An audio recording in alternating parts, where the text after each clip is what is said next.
Boa noite, a graça e a paz. Vocês estão me ouvindo? Segunda carta do apóstolo Paulo a Timóteo, capítulo 4. Segunda carta de Paulo a Timóteo, capítulo 4, nós vamos ler dos versos 9 ao 18. 2 Timóteo 4, 9 e 18. Diz assim: procura vir ter comigo depressa, porque Demas, tendo amado o presente século, me abandonou e se foi para Tessalônica. Crescente foi para a Galácia, Tito para a Dalmácia. Somente Lucas está comigo. Toma contigo Marcos e traze-o, pois me é útil para o ministério.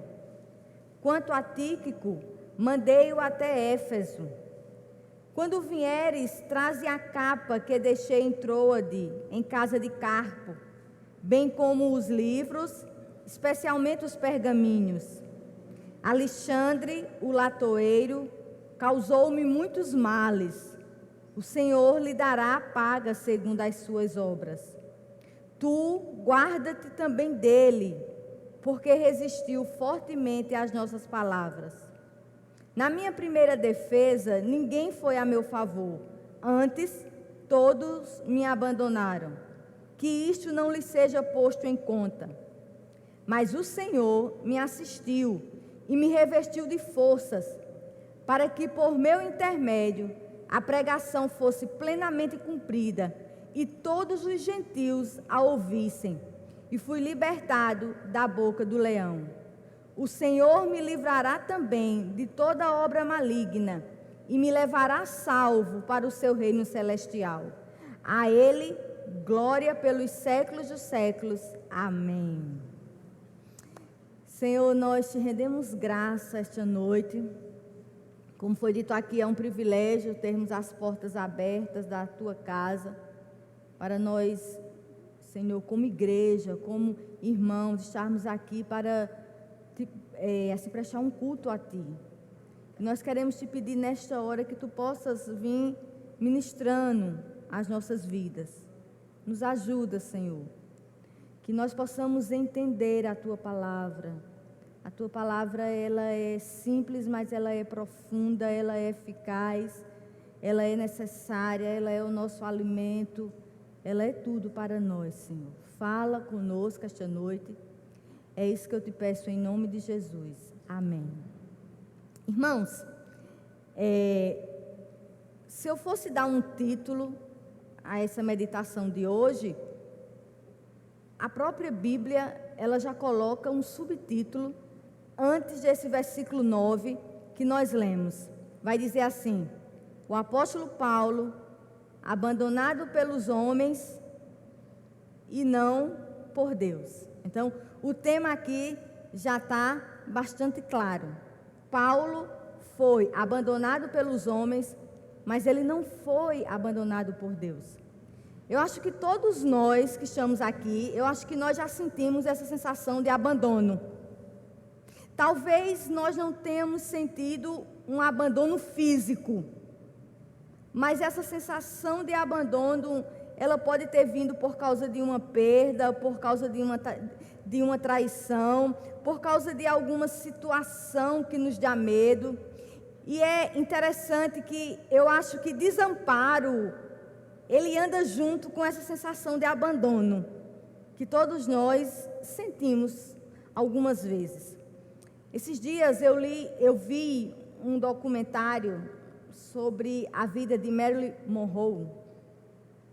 Ela foi uma atriz da década de 50, 60, uma das mulheres mais bonitas que já pode ter passado, né, assim, por esse mundo, sem botox, sem rejuvenescimento, sem nada. Ela era linda. E esse documentário vai falar da vida triste dela. Ela tirou a sua vida aos 36 anos de idade, no auge da sua carreira. E a família do psiquiatra dela é quem relata todo esse documentário. E a família do psiquiatra, um psiquiatra que ela visitava quase todos os dias, por ela ser muito famosa, ela não podia ir para o consultório dele, era ele que ia na casa dela. Quase todos os dias ela tinha uma consulta com um psiquiatra.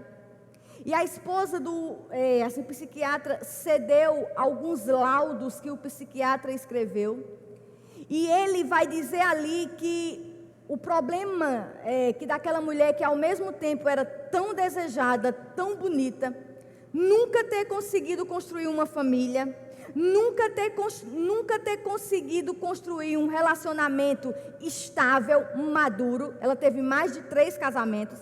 E ele vai dizer ali naquele relatório que o problema de Marilyn era que ela tinha uma sensação de abandono que ela nunca superou. Aos 3 anos de idade, a mãe dela enlouquece e ela é levada para um orfanato. E o psiquiatra vai dizer que ela passou por 10 orfanatos, irmãos. E todas as vezes que ela era deixada no orfanato, ela dizia a mesma coisa chorando: eu não sou órfã, eu tenho mãe, eu não sou uma criança abandonada. Esse histórico de abandono dela, ela nunca conseguiu vencer. E essa mulher, aos 36 anos, tira a sua própria vida. Eu tenho certeza que cada um de nós aqui já teve essa sensação de desamparo, de abandono. O meu pai, quando faleceu, tinha que ter alguém para ir reconhecer o corpo na famosa pedra, né? É a coisa mais horrível do mundo. E só tinha eu naquele momento, eu com minha outra irmã. E eu confesso a vocês que eu tive essa sensação de desamparo. Eu tive essa sensação de abandono. Mas eu quero dizer para vocês que em todas as minhas situações de incredulidade, o Senhor nunca me desamparou. Em todas as nossas situações em que a nossa fé ela é testada, né? Eu quero dizer para você que o Senhor, Ele nunca nos desampara. A nossa diferença é que nós temos um Deus que Ele é o nosso Pai. E o nosso Pai, Ele não nos desampara. Salmo 9:10 diz assim: e em Ti confiarão os que Te conhecem o Teu nome, porque Tu, Senhor, nunca desamparastes os que Te buscam. Por que é que eu estou falando sobre abandono e sobre desamparo? Vamos aqui para o contexto do apóstolo Paulo, para que a gente entenda esses 9 versículos que nós lemos. Vamos entender. A segunda carta de Paulo a Timóteo é a última carta antes de Paulo ser decapitado. Você não precisa abrir, mas Atos 28, do 16 ao 29, vai nos dizer como foi a primeira prisão de Paulo. A primeira prisão de Paulo, vamos assim dizer, foi uma prisão light. Foi uma prisão, mesmo ele estando preso, mas ele não sentiu tanto e ele não sofreu tanto. Esses versículos aqui, do 19 ao 29, vai nos dizer que a primeira prisão de Paulo, ele ficou preso durante 2 anos, mas ele ficou preso, irmãos, numa prisão domiciliar. Vamos entender assim. Ele ficou preso em uma casa em que ele pôde alugar e ele ficou ali. Embora tivesse soldados ali o vigiando, mas a Bíblia vai nos dizer que ele ali estava numa prisão domiciliar. E ele podia receber pessoas para pregar. Inclusive a Bíblia vai nos dizer que os principais dos judeus iam até ali ouvir Paulo pregar. Então, ou seja, não foi uma prisão que ele considerasse uma prisão, né? Foi na primeira prisão que ele escreveu as cartas aos Efésios, aos Filipenses, aos Colossenses e Filemão. A sua segunda prisão, que é esse contexto que nós lemos aqui, a segunda prisão de Paulo já foi uma prisão completamente diferente. Paulo estava preso em uma masmorra. Essa masmorra, ela era conhecida como Marmetina. Interessante que tem essa prisão até hoje, ela serve de visitação. Dessa vez, ele não estava em uma casa. Dessa vez, Paulo enfrenta uma prisão úmida, escura, fria e insalubre. Os historiadores vão dizer que dessa prisão que Paulo estava, só saía duas coisas. Ou o preso saía leproso, ou ele era decapitado. Então é nesse contexto que o apóstolo Paulo está falando aqui. A segunda carta de Paulo a Timóteo deve ser escrita aproximadamente, ela foi escrita no ano de 65 a 68 depois de Cristo. Uma época em que os cristãos estavam passando por uma perseguição muito grande, principalmente por Nero. Aí talvez você venha me perguntar, Janeide, o que essa passagem tem nos ensinar?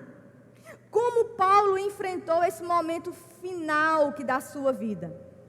E é sobre isso que nós vamos ver um pouco esta noite. O contexto de Paulo aqui estava preso em uma masmorra escura, fria, prestes a ser morto. Aí é nesse contexto que nós lemos esses versos. Verso interessante, que se você ler o verso 6, diz assim: quanto a mim, estou sendo já oferecido por libação, e o tempo da minha partida é chegado.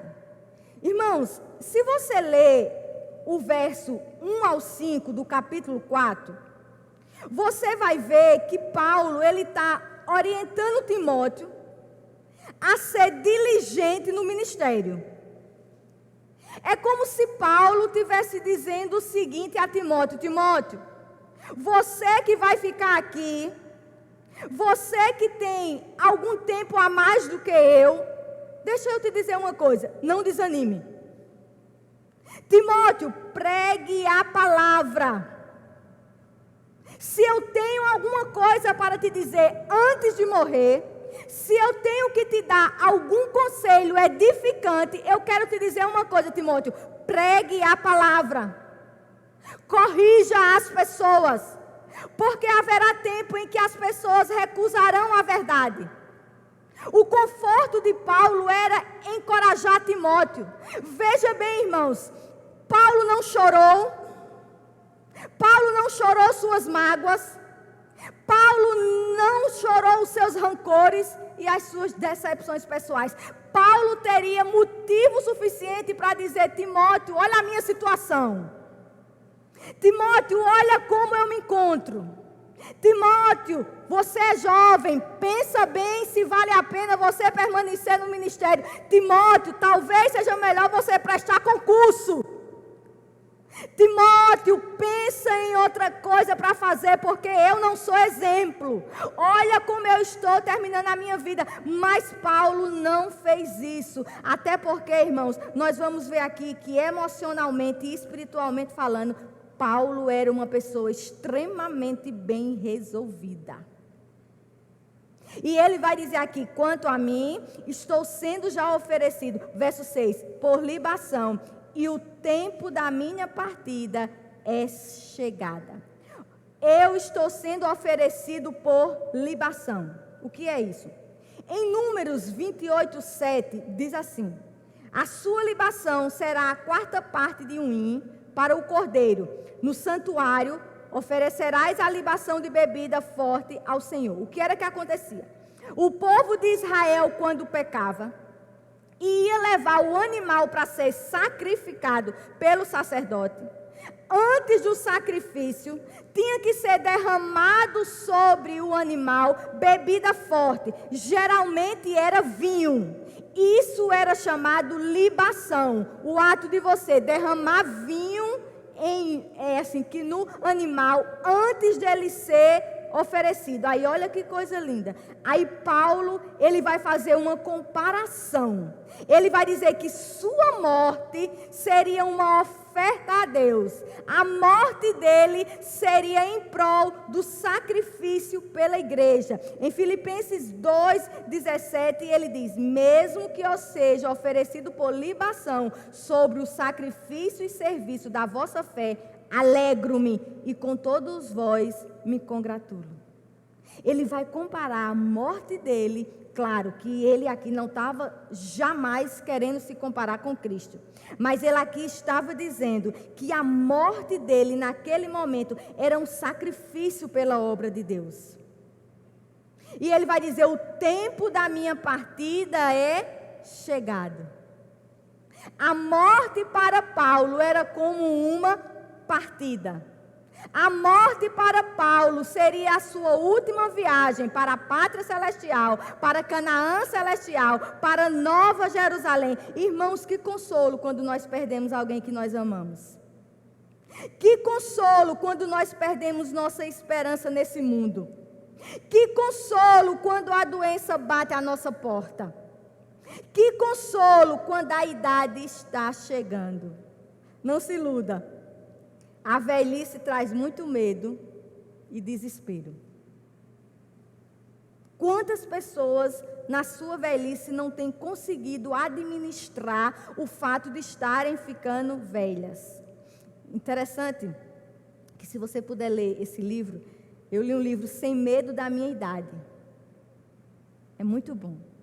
E no final do livro, ela vai comparar a idade com os horários do dia. E ela vai dizer assim, que a criança quando nasce, é o nascer do sol. É 5 horas da manhã, é o raiar do sol, que vem com aquele todo o ímpeto do sol, a claridade, né? Que a pessoa quando está com 30 anos, ela está no meio-dia. Ela está naquele calor, naquela força, naquele vigor. Só que vai descer. E eu estava comentando com eu estou no entardecer, porque ela disse que com 50 anos é um entardecer. É aquele entardecer que às vezes traz dias sombrios. Geralmente tem pessoas que no entardecer se sentem mais melancólicas, né? E ela disse que depois dos 70 é escuridão. Eu digo, pois eu estou nesse entardecer. Então, é essa ideia, assim, Paulo compara a sua morte com uma partida. E Filipenses 1:21, ele vai dizer: para mim o viver é Cristo e o morrer é lucro. A morte para um homem justo é a sua libertação da prisão deste mundo e sua partida para o gozo do outro mundo. Os versículos que nós vamos ler agora vai nos dizer, irmãos, como Paulo termina o seu ministério bem. Eu não vim aqui falar sobre morte, porque às vezes nós estamos levando a nossa vida cristã com mágoa, com rancor. O nosso casamento a gente arrasta cheio de mazela, cheio de coisa ruim. Mas nós vamos ver que como Paulo termina o seu ministério bem. Mesmo ele demonstrando toda a humanidade que lhe era cabível, porque ele era um ser humano. Mas nós vamos perceber que no momento mais crucial da vida dele, ele foi de uma espiritualidade digna de ser imitada. E os versículos que nós lemos, ele vai falar sobre vários assuntos.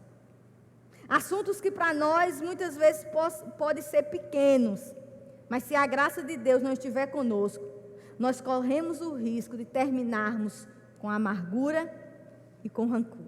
Vamos lá? Versos 9 ao 12. Vamos ler. Procura vir ter comigo depressa, porque Demas, tendo amado o presente século, me abandonou e se foi para Tessalônica. Crescente foi para a Galácia, Tito para a Dalmácia. Somente Lucas está comigo. Toma contigo Marcos e traze-o, pois me é útil para o ministério. Quanto a Tíquico, mandei-o até Éfeso. Paulo estava prestes a ser decapitado. Mas o que nós podemos perceber aqui nesses versículos é que Paulo estava se sentindo sozinho. Irmãos, o homem que marcou a história do cristianismo, porque querendo ou não, alguns teólogos vão considerar depois de Cristo o apóstolo Paulo uma das maiores figuras depois de Cristo no cristianismo. O homem que marcou a história estava sozinho. Como nós muitas vezes nos sentimos sozinhos. Nós temos uma ideia muito errada sobre liderança, porque nós achamos que lideranças são super crentes, que têm uma fé inabalável. E a gente precisa desmistificar essa visão. Porque líder se sente só, nós nos sentimos só. E Paulo aqui, ele estava se sentindo sozinho, mas tinha alguns motivos pelo fato dele estar se sentindo sozinho. Primeiro, ele estava se sentindo sozinho porque o primeiro ponto que nós vamos ver aqui é que por causa da própria necessidade da obra. Ele vai dizer aqui, Crescente foi para Galácia, Tito foi para Dalmácia e Tíquico para Éfeso. Aqui não foi um abandono propriamente dito. Esse deixou foi pela necessidade da obra, mas não o impedia de se sentir sozinho. Nós precisamos entender que os nossos problemas não impedem a vida das outras pessoas. Nós precisamos entender que os nossos problemas não impedem a obra do Senhor. Irmãos, a obra do Senhor continua, estando preso ou não, tendo gente doente ou não, tendo gente com problema ou não. A gente precisa ser bem resolvido com relação a isso. Eu não estou falando aqui de falta de consideração ou falta de ajuda. Eu estou dizendo a você que o mundo não vai parar por causa do seu problema. O nosso ego é tão grande, a nossa natureza é tão caída, que quando nós temos problemas, nós achamos que o mundo deve virar todo mundo para nós, os olhos para nós, e muitas vezes a gente se vitimiza, a gente se faz de coitadinho, e as pessoas têm que parar a sua vida por causa dos nossos problemas. Não é. A obra de Deus continua, as pessoas precisam trabalharem, as pessoas precisam fazerem as coisas. E Paulo estava dizendo aqui, olha, eles me deixaram, mas nós vamos perceber que foi por causa da obra. Mas Paulo também estava se sentindo sozinho por causa de Demas. E o que foi que Demas fez? Demas o traiu. Demas é citado 3 vezes no Novo Testamento. Em Colossenses 4,14, Paulo saúda Lucas e Demas. Em Filemão, versos 24, Paulo chama Demas de meu cooperador. Significa, irmãos, que Demas ajudava na obra. Significa que Demas fazia parte do círculo de Paulo. Significa que Demas era considerado alguém próximo. Mas aqui Paulo vai dizer, procura vir ter depressa comigo, Timóteo, porque Demas me abandonou. Esse verbo me abandonou, quando é usado no sentido certo aqui, é como se ele estivesse dizendo, Demas me deixou numa situação difícil. Demas me desamparou. Quem aqui não enfrentou uma traição de alguém próximo? Quem aqui já não se sentiu abandonado por alguém que caminhava com você, que vivia com você? Quem aqui não passou por isso? E existe algumas suposições. Qual foi o motivo de Demas ter abandonado Timóteo? E os comentaristas vão dizer, primeiro, talvez, provavelmente, Demas abandonou Timóteo por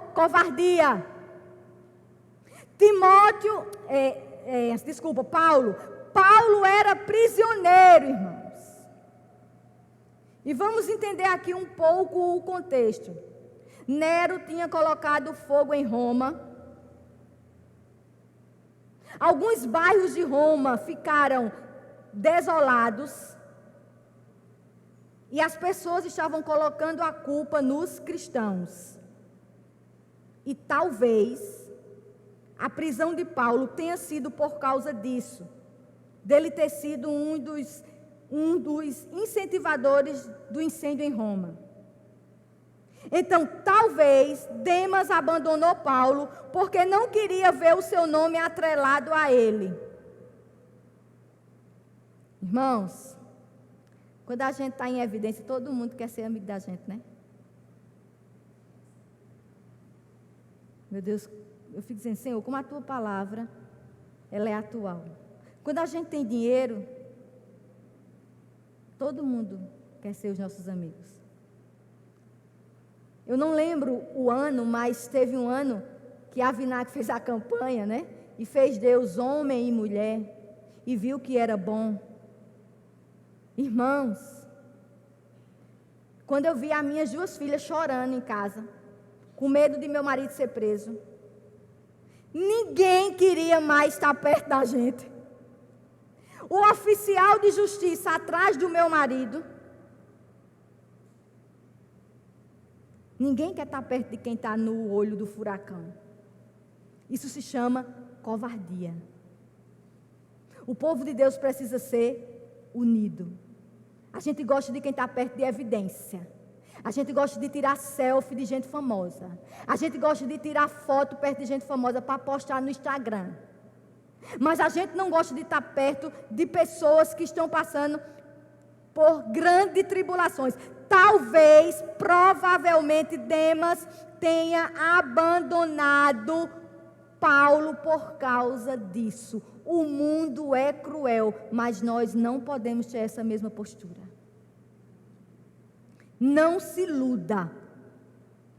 Seja amável com o marido, com a esposa e com o filho, porque na hora do pega para capar só vai estar esses com vocês.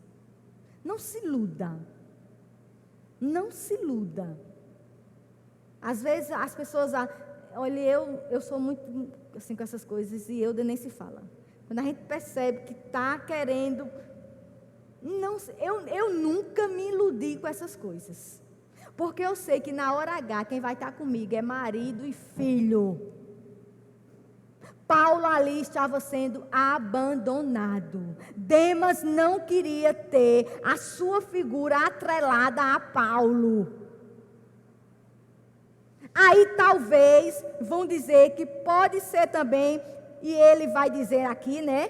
Por ele ter amado este presente século. Talvez tenha sido por causa do secularismo. É tanto que Paulo vai dizer, Demas foi para Tessalônica, porque Tessalônica, nesse contexto aqui, era uma cidade de grandes negócios. Então, talvez Demas tenha amado o dinheiro, tenha amado o poder, tenha amado o conforto, tenha amado a falsa segurança e, por causa disso, abandonou Paulo. E como a gente tem abandonado, às vezes não são pessoas, mas como a gente tem abandonado aquilo que Deus tem para nós, a nossa vida espiritual, por causa de coisas. A minha filha estava contando uma história, que uma conhecida dela, o marido passou para um concurso em outra cidade, e ela super feliz, isso é normal, dizendo as vantagens, né, do novo emprego, a cidade, tal. E minha filha perguntou a ela, tu já procurou saber se tem igreja nessa cidade que tu vai? Teus filhos vão congregar aonde? Igreja, quando a gente chega lá, a gente vê. Tu já procurou saber se tem igreja bíblica nessa cidade que tu vai morar e que tu vai ganhar tanto dinheiro? A gente não pensa nas coisas espirituais, a gente pensa depois. O mais importante é o dinheiro, é a certeza de que vai ter vida boa. A gente não para pensar que tem coisas que às vezes vêm, mas que vai nos matar espiritualmente. E vai acabar com nossa família, vai acabar com a nossa vida espiritual. Aí lá na frente, quando as coisas acontecem, a gente diz, eu não sei, Senhor, por que foi. Você sabe. Você sabe. Que a primeira coisa para pensar era, peraí, Senhor, deixa eu ver aqui, o que é que eu faço na minha igreja? Qual é a igreja que tem lá? Existe igreja bíblica? A minha igreja vai ser alimentada? Como é que vai estar meu casamento? Não, a gente não pensa dessa forma. Demas abandonou Paulo. E ele vai dizer aqui, só Lucas não me desamparou. Mas, irmãos, aqui no verso 11, na parte B, ele vai ter uma atitude de um homem muito piedoso. Ele vai dizer assim, traze-o, pois, Marcos, pois me é útil para o ministério. Eu acredito aqui que todo mundo já sabe a desavença que teve entre Paulo, Marcos e Barnabé. Na primeira viagem missionária de Paulo, a Bíblia vai nos dizer que Marcos, no meio do caminho, abandona Paulo e Barnabé.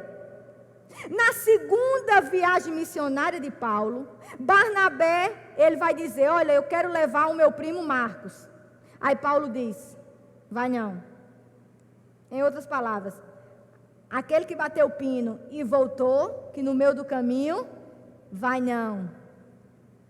E a Bíblia vai dizer que houve uma desavença tal, que tiveram que se separar. Mas, irmãos, que coisa linda. A gente vê agora um Paulo aquebrantado. A gente vê agora um Paulo maduro. A gente vê agora aqui um Paulo que não guarda rancor. Paulo viu em Marcos mudança de vida. E não se lembra mais daquela primeira viagem. E diz, traz Marcos. Porque ele me é útil. A Bíblia diz que a gente deve perdoar o arrependido. Tem pessoas que fizeram algo com você. Eu não estou falando aquelas pessoas recorrentes, né? Que pede perdão hoje e amanhã faz de novo. Aí amanhã vai pedir de novo. Aí você já perdoa porque é cristã, mas você sabe que ela vai fazer novamente. Eu estou falando aqui dessa chance que Paulo dá a Marcos. Até porque Paulo começa a ver mudança em Marcos. E é como se ele dissesse, traz Marcos para perto de mim. Eu não me lembro mais, o meu coração está leve, o meu coração está limpo. Eu não guardo rancor. Traz Marcos, porque aquele Marcos que nos abandonou, ele hoje é outro e ele hoje me é útil. Traz Marcos. Verso 13. Quando vieres, traze a capa que deixei em Troade, em casa de Carpo, bem como os livros, especialmente os pergaminhos. Irmãos, se Paulo servisse numa igreja da prosperidade, Paulo seria um fracassado. Paulo seria um derrotado. Esse homem estava prestes a ser decapitado.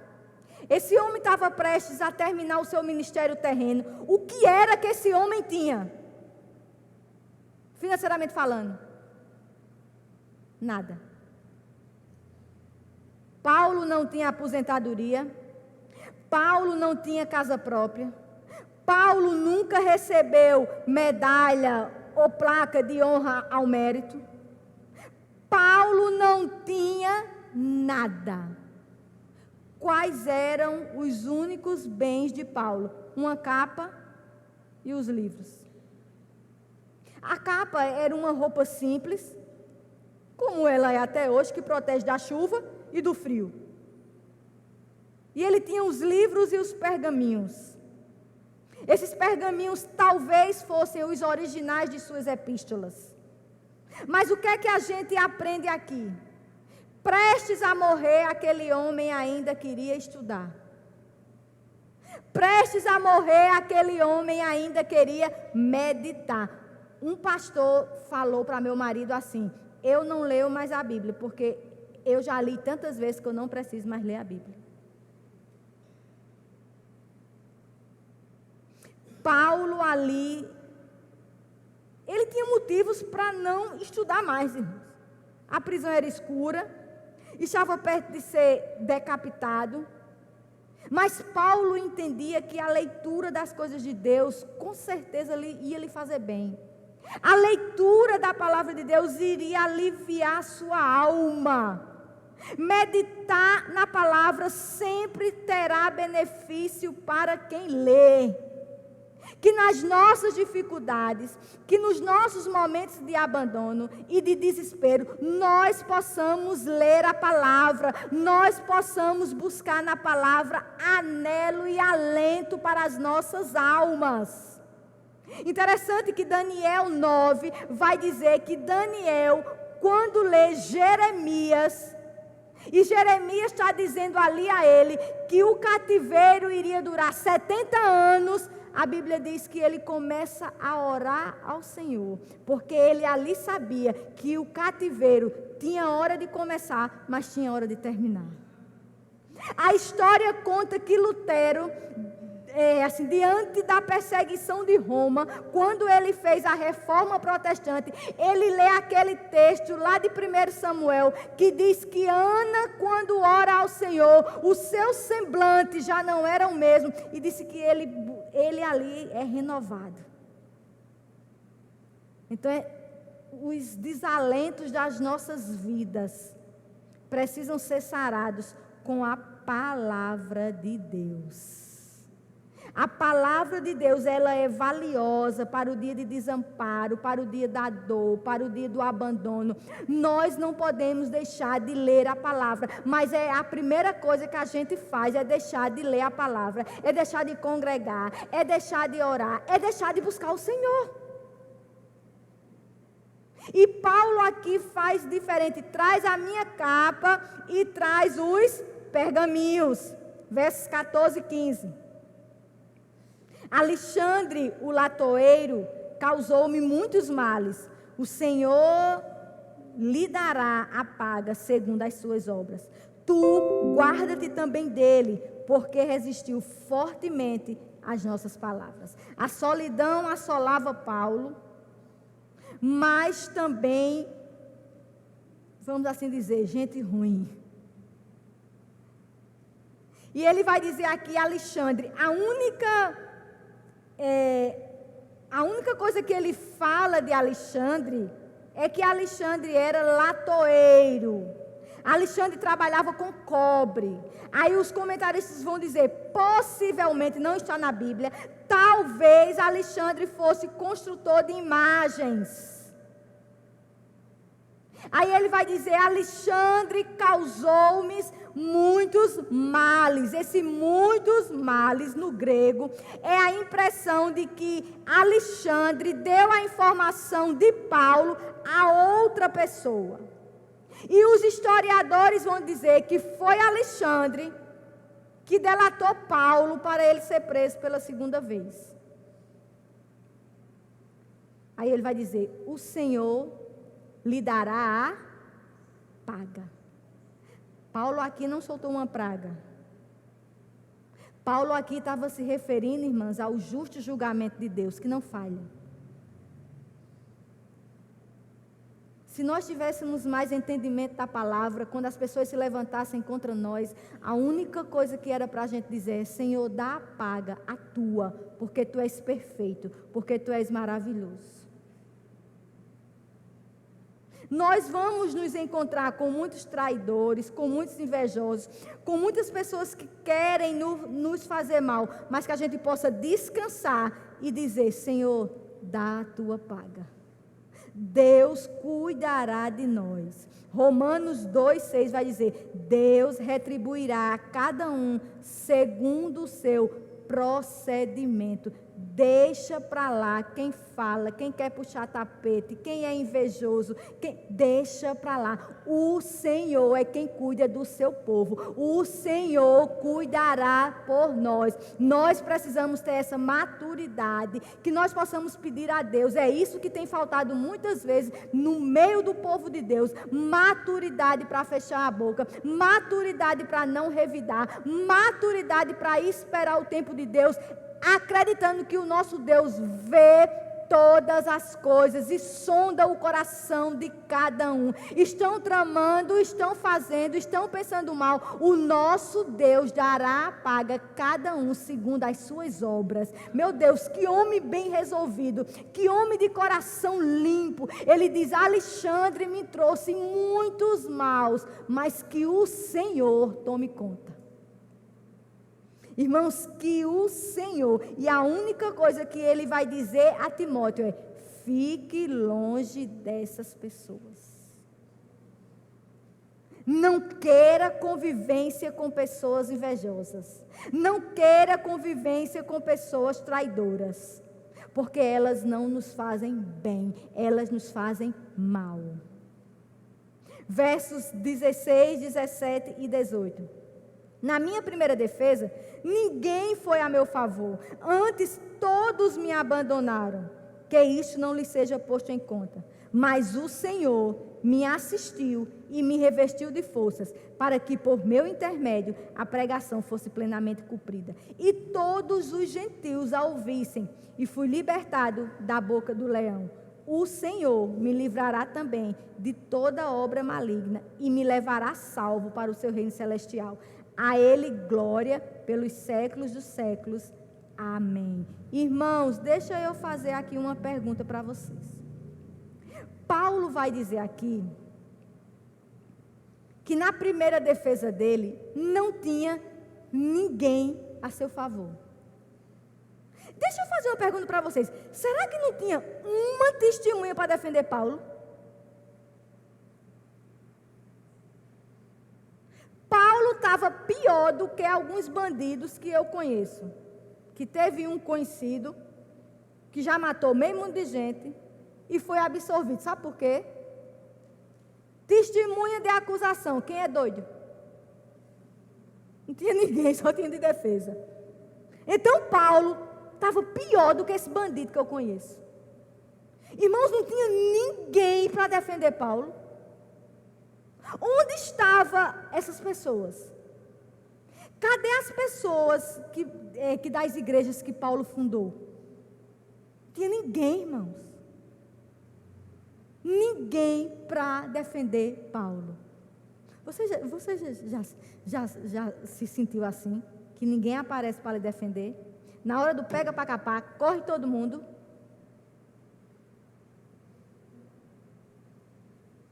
É aquilo que eu falei, quando você está bem, quando você está com dinheiro, todo mundo está do seu lado. Mas só precisa, você está sendo perseguido. Quem quer estar perto?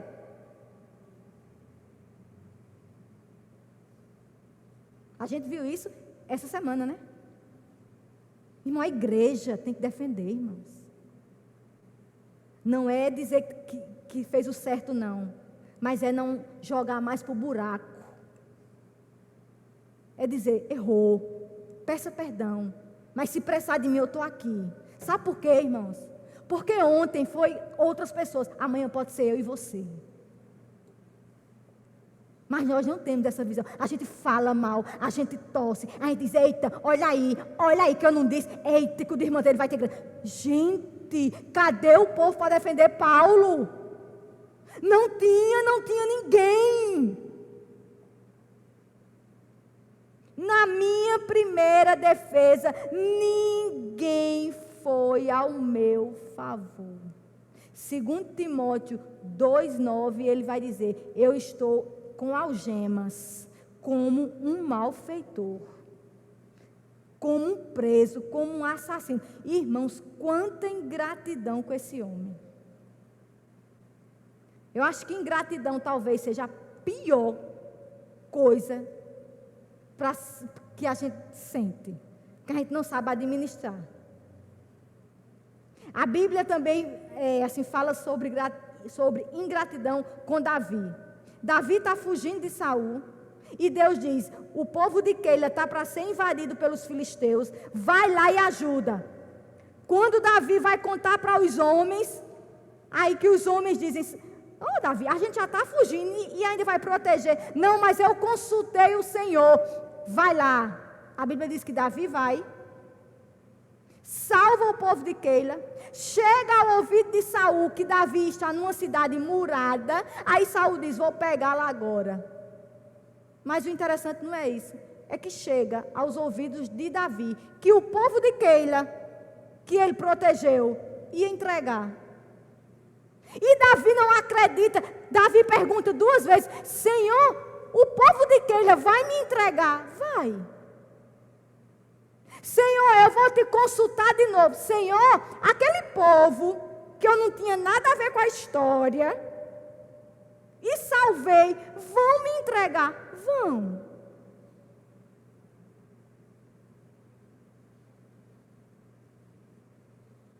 Quantas vezes a gente faz e ainda não presta? Faz e ainda sai falando. Ou você pede a graça de Deus para que você aprenda a trabalhar em gratidão, ou você vai ser o crente mais rancoroso, cheio de gastrite, cheio de dor de cabeça, cheio de doença desse mundo. Que homem maravilhoso!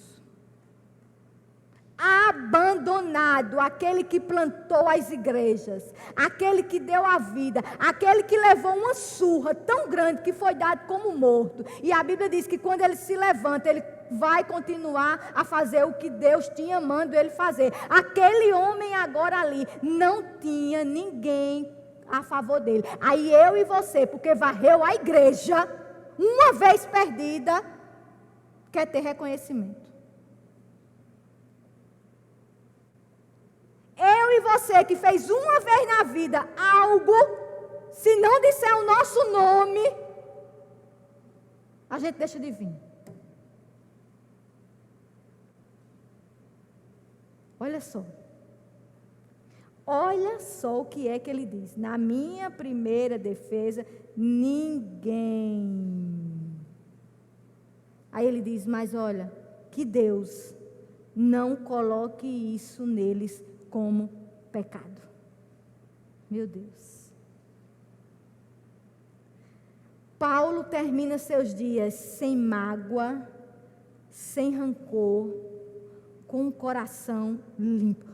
Quantos crentes rancorosos. Quantos crentes. Eu acho que foi o pastor Rony, assim, falando que tem pessoas que quando chega na igreja, aí você vai alertar os defeitos da igreja para essa pessoa. E eu sempre lembro isso, que eu e Euder, quando chegamos na igreja da Bela Vista, isso aconteceu conosco. Uma pessoa chegou para mim e disse: olha, eu estou vendo que você está chegando agora e que vocês são empolgados. Não tem fulana, não quero nada com ela não, que ela é falsa. Não tem irmãs, ela saiu falando de todas as pessoas da igreja. Se a gente não trabalhar o nosso coração, a gente vai terminar dessa forma. Paulo tinha motivos e não fez.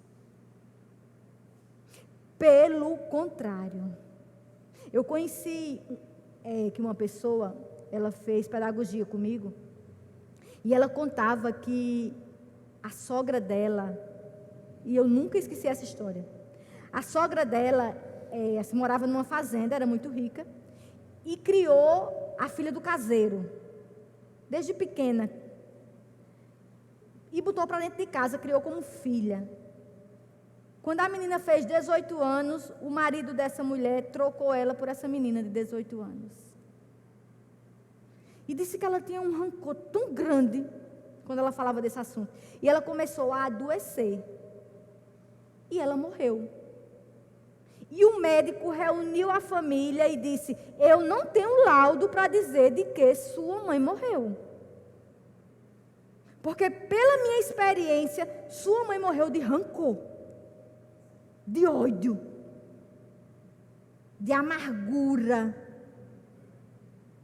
Como Paulo era bem resolvido. Sabe por quê, irmãs? Porque ele vai dizer aqui, porque ele era bem resolvido. Vamos lá. Antes todos me abandonaram. O 17.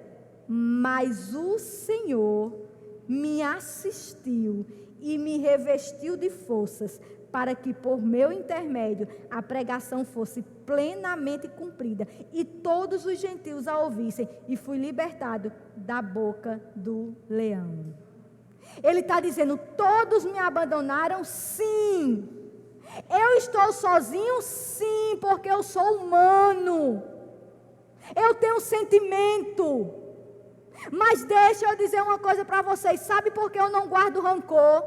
Porque mesmo todos os homens me abandonando, mesmo eu estando aqui sem dinheiro, só com capa, só com livros, o Senhor está comigo. O Senhor me revestiu de graça, o Senhor me revestiu de misericórdia. Deus me fortaleceu na sua graça e no seu poder. A presença de Deus na vida de Paulo era tão grande, irmãos, que isso é um desafio para mim e para você, que o abandono terreno não conseguiu abalar aquele homem. Aquele homem tinha tanta convicção de que Deus estava com ele. Deus era a suficiência da vida de Paulo. Como a gente precisa entender isso? Não pode estar em marido, não pode estar em filho, não pode estar em ministério, não pode estar em dinheiro, não pode estar em nada. Cristo é a nossa suficiência. Cristo não nos desampara. Cristo é quem nos guarda. A gente fala tanto isso, mas é por isso que a gente vive insatisfeito. É por isso que a gente precisa de coisinhas para ser feliz. É por isso que a gente precisa de algumas coisas. A gente não está entendendo que o abandono das pessoas nos machuca, sim, mas não desce para o nosso coração, porque o nosso Senhor Jesus Cristo é Ele que supre todas as nossas necessidades. E ele diz: eu não coloco isso em conta. Ninguém esteve na minha defesa. É como se ele está dizendo: mas não tem problema. O Senhor esteve comigo e me revestiu. E eu entendi que eu falei naquela defesa, porque os gentios precisavam ouvir do Evangelho. Acabou-se. Não cabe aqui lugar para mimimi. Não cabe aqui lugar para disse-me-disse. Não cabe lugar. Irmãos, eu não estou dizendo que a igreja não cuida. Eu não estou dizendo que a igreja não deve não cuidar. Mas, irmãos, ficar magoado porque teve Covid e ninguém lhe visitou. Dê glória a Deus que você está aqui porque teve Covid. Se eu estou preocupada porque eu tive doente, alguém perguntou por mim? Não, ninguém. Mas Deus está lhe vendo. Não estou dizendo que a gente não possa perguntar. Entenda onde é que eu quero chegar. Eu estou dizendo que se ninguém perguntar por você, que se ninguém lhe visitar, o Senhor lhe visita. O Senhor é com você. Você não precisa de mais nada nesse mundo, porque você tem Jesus Cristo, que morreu na cruz do Calvário por você.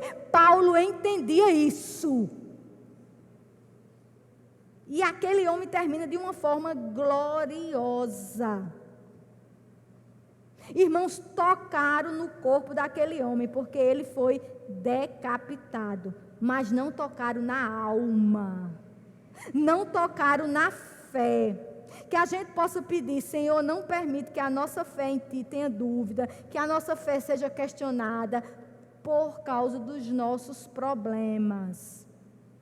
2 Timóteo 4,8, ele vai dizer, não está na ordem aí, mas nós vamos ler. Já agora, a coroa da justiça me está guardada, a qual o Senhor reto juiz me dará naquele dia. E não somente a mim, mas também a todos quantos amam a sua vinda. Ele estava dizendo: a minha recompensa, a coroa da justiça, ela está me guardando.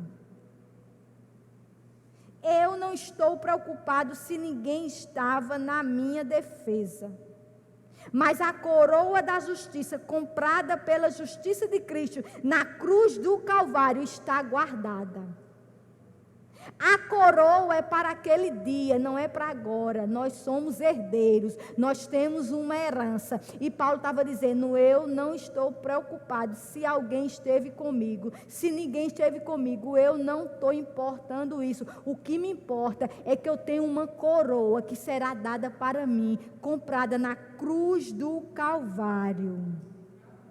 E ele termina dizendo, não será só para mim, mas todos os que amam a sua vinda. Então, isso é para mim e isso é para você.